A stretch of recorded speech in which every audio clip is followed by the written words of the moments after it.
بسم اللہ الرحمن الرحیم۔ انبیاء کرام کے معجزات۔ سوال: معجزہ کسے کہتے ہیں؟ جواب: اعلان نبوت کے بعد نبی سے خلاف عادت ظاہر ہونے والی بات کو معجزہ کہتے ہیں۔ سوال: کون سے نبی لوہے کو ہاتھ میں لیتے تو وہ موم کی طرح نرم ہو جاتا؟ جواب: حضرت سیدنا داؤد علیہ السلام لوہے کو ہاتھ میں لیتے تو وہ موم کی طرح نرم ہو جاتا۔ سوال: کس نبی کے عصا یعنی لاٹھی مارنے سے دریا کے درمیان راستہ بنا؟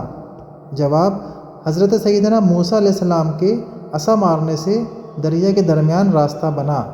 سوال: کون سے نبی 3 میل دور سے چیونٹی کی آواز سن کر مسکرائے؟ جواب: حضرت سیدنا سلیمان علیہ السلام 3 میل دور سے چیونٹی کی آواز سن کر مسکرائے۔ سوال: وہ جنتی اونٹنی کس نبی کی تھی جو اپنی باری پر تالاب کا سارا پانی پی جاتی تھی؟